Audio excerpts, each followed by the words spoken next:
رمضان کا چل رہا ہے سلسلہ، تو اللہ کے محبوب صلی اللہ تعالی علیہ وسلم کا فرمان ہے کم من صائم لیس له من صیامه الا الجوع وکم من صائم لیس له من صیامه الا العطش۔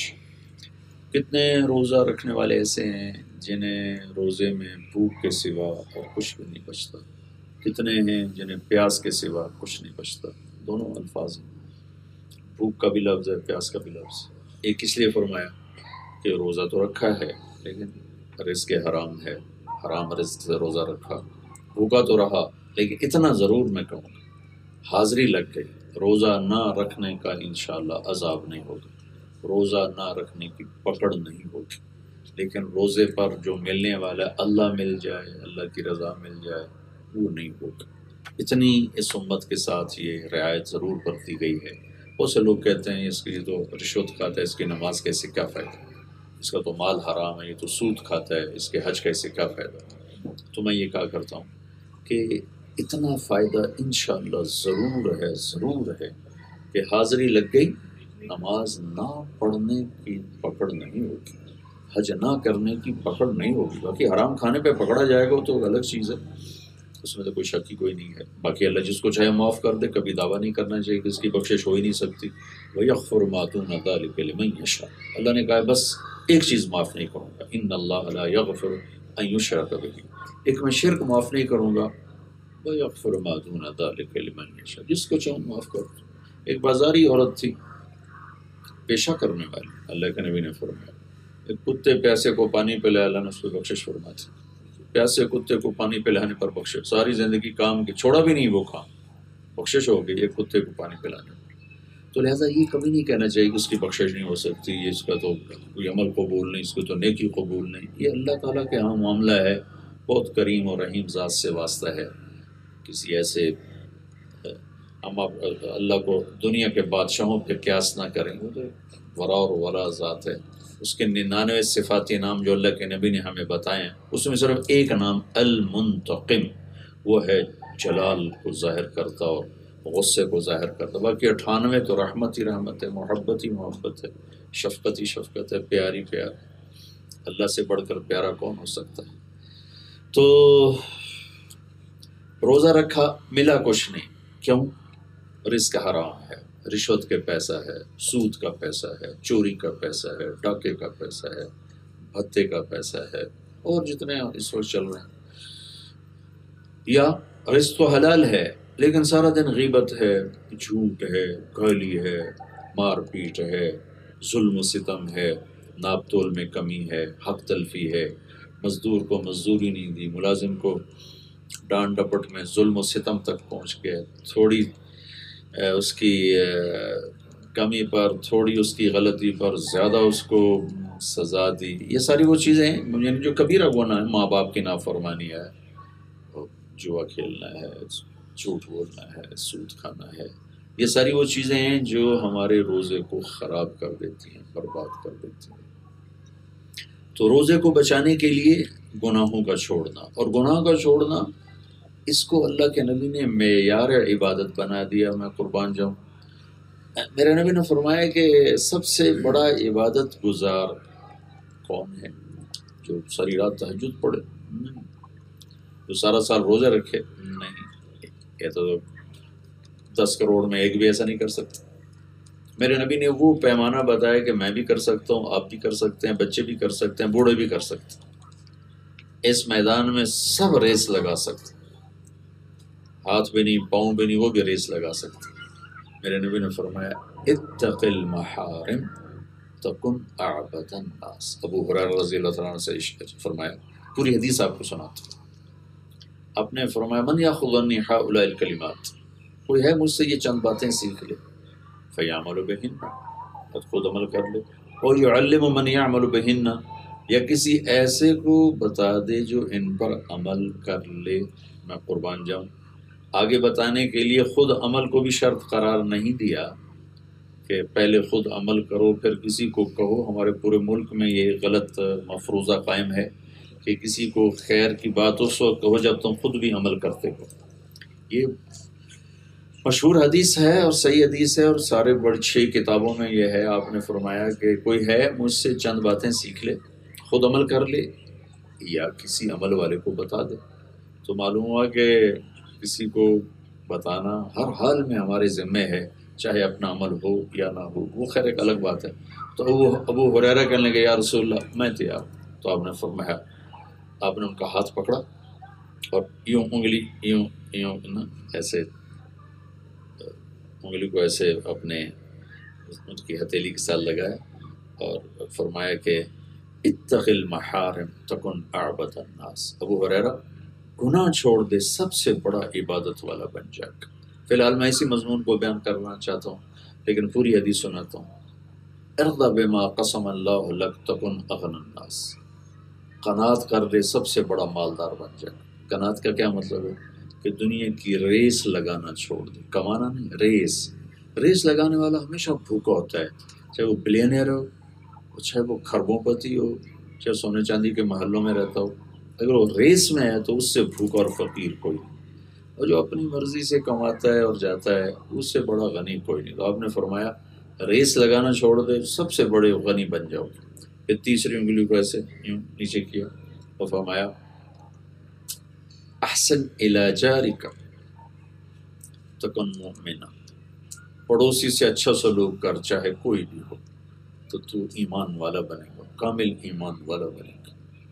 پھر چوتھی انگلی کو ایسے نیچے کیا، احب للناس ما تحبہ لنفسک تکن مسلما. جو اپنے لیے پسند ہے وہ دوسروں کے لیے پسند کر، تو پکا مسلمان بنے گا. پھر پانچویں کو ایسے کیا، لا تکثر الضحک فإن کثرة الضحک تمیت القلب. ہر وقت نا ہنستا رہے، کہ ہر وقت ہنستے رہنا دل کو مردہ کر دیتا.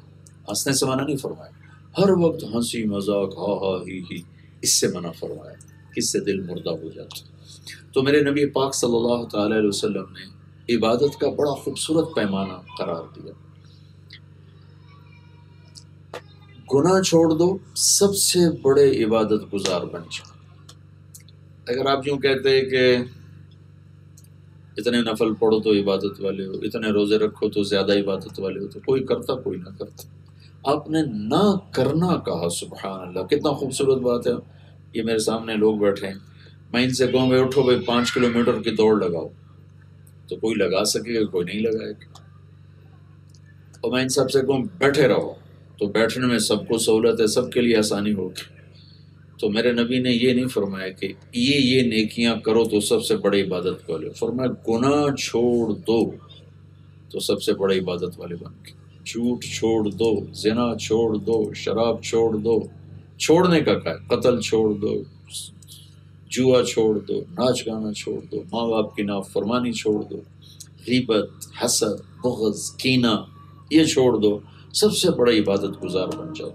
تو عبادت کا پیمانہ میرے نبی نے گناہ چھوڑنے کو بتایا کہ گناہ چھوڑو، سب سے بڑا عبادت والا تو بنے گا.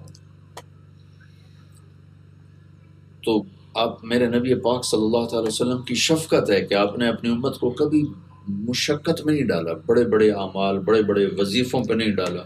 ایک آدمی آ کر کہنے لگا یا رسول اللہ مجھے کوئی وظیفہ بتائیں، میری روزی کم ہے. تو کتنے وظائف ماشاءاللہ لکھے ہوئے سارے صحیح ہیں، لیکن میرے نبی نے کتنا آسان کر کے اس صحابی کو کہا آپ نے فرمایا باوضو رہا کر، تیرا رزق بڑھ جائے گا. تو باوضو رہنے میں نہ کوئی مصلی پہ بیٹھنا پڑتا ہے، نہ کوئی نفل پڑھنے کی بات ہے، نہ کوئی تسبیح پڑھنے کی بات ہے. آسان کام ہے کہ جب وضو ٹوٹے وضو کر لو، اللہ تیرا رزق بڑھا دے گا. تو اپنی امت پر شفقت کی وجہ سے اب ہر وقت اپنی امت کو مشقت سے بچاتے تھے. 3 دن تراویح کی نماز پڑھی، چوتھے دن نہیں آئے. فرمایا کہ مجھے ڈر لگا کہیں فرض نہ ہو جائے. مسواک بہت زیادہ فرماتے تھے، وہ بہت پسند فرماتے تھے، اور فرمایا کہ اگر میری امت پر مشقت کا ڈر نہ ہوتا تو میں ان پر فرض کر دیتا مسواک کر.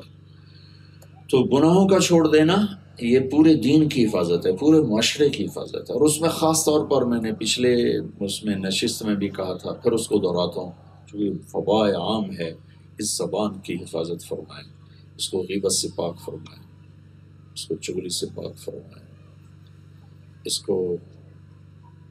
کو نمیمہ سے پاک فرمائیں. چغلی اور غیبت دونوں کی ایک ہی شکل ہے، لیکن نیت کے فرق سے عمل بدل جاتا ہے.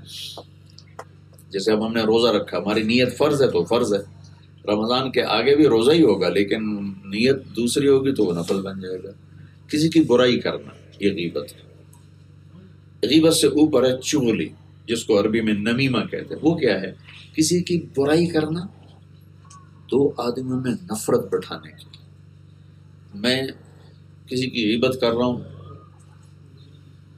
اس کی برائی بیان کر رہا ہوں، اس حد تک تو غیبت ہے، لیکن میں یہ چاہتا ہوں کہ اس کی اور اس کی بھائی کی آپس میں لڑائی ہو جائے، اس کی اور اس کی بیوی کی آپس میں لڑائی ہو جائے، اس کی اور اس کے چاچا کی آپس میں لڑائی ہو جائے، اس کی اس کے دوست کی آپس میں لڑائی ہو جائے، اس نیت سے میں اس کی برائی بیان کرتا ہوں تو اس کو نمیمہ کہتے ہیں۔ یہ غیبت سے بھی آگے کی چیز ہے، اور بہتان اس سے بھی اوپر کی چیز ہے کہ کسی پر جھوٹا الزام لگا دینا، کسی پر جھوٹی بات لگا دینا۔ جیلوں میں جانا ہوتا ہے، عدالتوں میں بھی بیان ہوتے ہیں، 70% جھوٹے کیس چل رہے ہیں، جھوٹے مقدمے چل رہے ہیں، پھر ہم کہتے ہیں کہ یہ کیا ہو رہا ہے، یہ کیوں ہو رہا ہے۔ یہ تو ہم اللہ کا شکر ادا کریں کہ محمد مصطفیٰ صلی اللہ تعالی وسلم کی دعاؤں کے طفیل ہم مسخ نہیں ہوئے، ورنہ جو کچھ ہو رہا ہے ہم بندر بن جاتے، خنزیر بن جاتے۔ جو کچھ ہو رہا ہے اس پر درود و سلام پڑھو۔ انہوں نے ساری زندگی رو رو کر اپنے اللہ کو منایا کہ میری امت کے ساتھ یا اللہ ایسا نہ کرنا کہ یہ بندر اور خنزیر بن جائیں۔ تو میں سارے سننے والوں سے یہ گزارش کروں گا کہ آئیے ہم اپنے ملک کو خوبصورت بنائیں۔ کیسے خوبصورت بنائیں؟ گناہ چھوڑ کے۔ جیسے ہم گندگی کا ڈھیر دیکھتے ہیں تو کتنا برا لگتا ہے۔ گھر میں غلاظت ہو تو ہم نوکروں کو ڈانٹتے ہیں، اور نوکر کوئی نہ ہو تو وہ ماں بیٹی کو ڈانٹتی ہے، بیوی کو خامن ڈانٹتا ہے، صفائی نہیں کی، دیکھو یہ پڑا وہ پڑا۔ ایسے ہی میرے اللہ کو ایک گندگی بڑی پسند ہے، ناپسند ہے، وہ جھوٹ ہے، وہ غیبت ہے، وہ ظلم ہے، وہ نفرت ہے، وہ بغض ہے، وہ حسد ہے، وہ طمع ہے، وہ حرص ہے، وہ لالچ ہے، وہ عداوت ہے، وہ انتقام ہے۔ یہ غلاظت کے ڈھیر ہیں سارے ملک میں، ایسے بدبو پھیلی ہوئی ہے۔ تو آئیے ہم صفائی مہم شروع کریں۔ وہ صفائی مہم کیا ہے کہ ہم اپنے گھروں کو، بازار کو، ماحول کو گناہوں سے پاک کریں۔ کبھی ہو جائے، انسان ہے وہ انسانی کیا جو خطا نہ کرے۔ یہ تو میں نہ کہتا ہوں اور نہ یہ توقع رکھنی چاہیے کہ انسان ہو اور اس سے گناہ نہ ہو، ناممکن ہے۔ ہوگا تو پھر کرنا کیا ہے؟ توبہ کرنی، استغفار کریں کہ اللہ سے معافی مانگے، ہوگا جو معاف کیا۔ اور اس کا معافی کا دربار اتنا کھلا ہے کہ وہ کہتا ہے کہ اتنے گناہ کر کے آسمان کی چھت کو لگا، پھر صرف ایک دفعہ کہہ دیا اللہ معاف کر دے، جاؤ معاف کرو، موج کرو۔ تو بھائی بہنوں، آؤ ہم نیت کریں کہ ہم اپنے پورے دین کو خوبصورت بنائیں گے، گناہ چھوڑ کے۔ اللہ میں عمل کی توفیق۔